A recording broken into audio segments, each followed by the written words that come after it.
Hi guys! Welcome to another video, or if you're new to my channel, hi! I'm Chas and I like to do videos related to fashion, photos, and lifestyle. If you'd like to see more of that, then don't forget to click the subscribe button down below for weekly updated vlogs.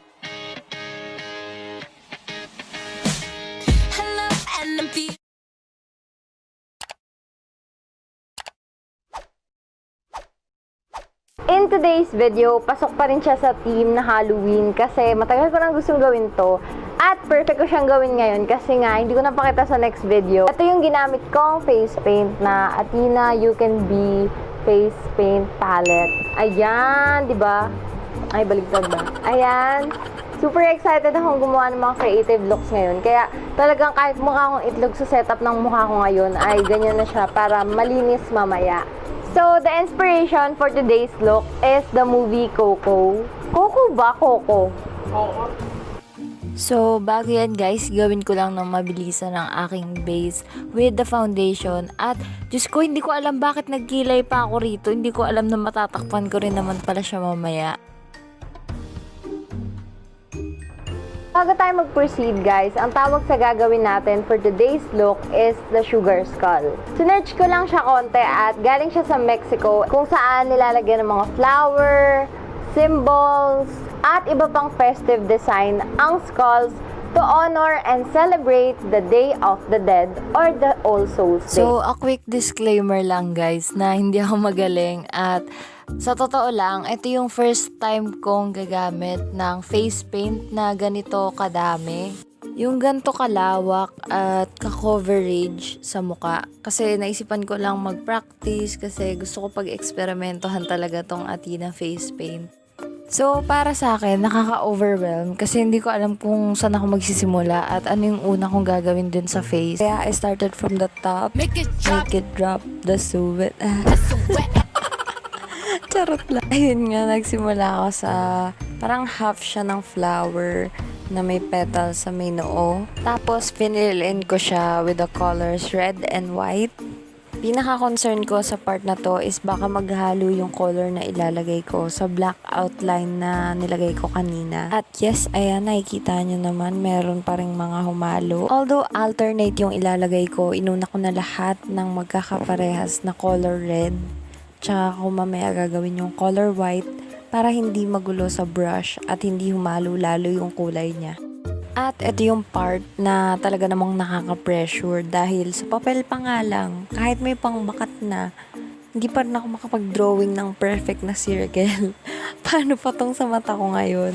Kebs na yan at bahala na kung saan na lang ako dalhin ng aking kamay. Tapos ayan, hindi naman ako nag-worry if may part na hindi pantay yung opacity niya, yung mas makapal or mas manipis yung pagka-black. Since tingin ko, pwede pa siyang gawa ng paraan mamaya. Ito na talaga yung challenging first step into transforming into Kung Fu Panda. Oh, diba? Isang malaking awit sa akin. Di ko alam ba't ko pa naisipang magkilay kanina. Matatakpan lang din naman pala siya. Tapos, naglagay na ako ng jawline.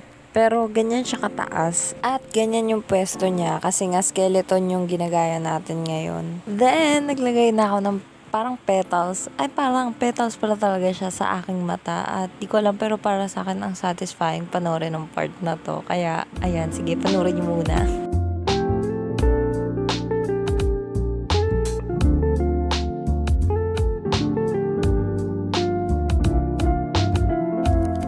Tapos, hindi ako mapakali sa jawline na nilagay ko kanina dito sa isang side. Kaya, inulit ko siya. At dahil nga red, black, and white, yung mga colors na ginamit ko, red yung nilagay ko sa lips ko at lipstick na yung ginamit ko para mas convenient.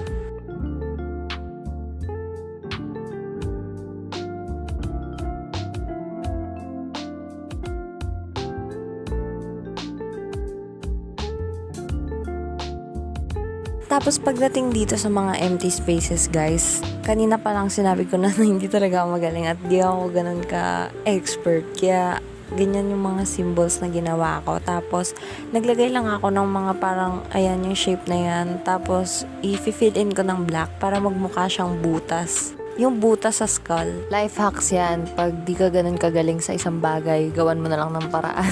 Tapos ito guys, sobrang excited ako kasi naisip ko lang siyang idagdag or ilagay. Gamit yung contour palette, nilagyan ko yan yung labas ng jawline. Para alam mo yun, may pagka-realistic naman yung dating or may parang pagka 3D effect. At feeling ko naman nag-work siya kasi tignan nyo, parang may optical illusion na parang nakalutang siya or something. Tapos, di ba associated yung sugar skull sa mga flowers. Kaya ayan, naisip ko lang ilagay sa buhok.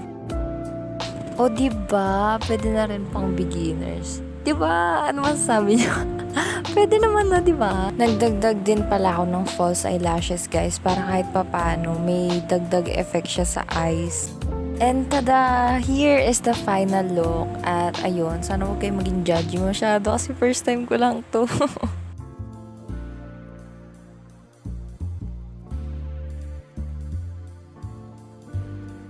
Ang gulo ng buho.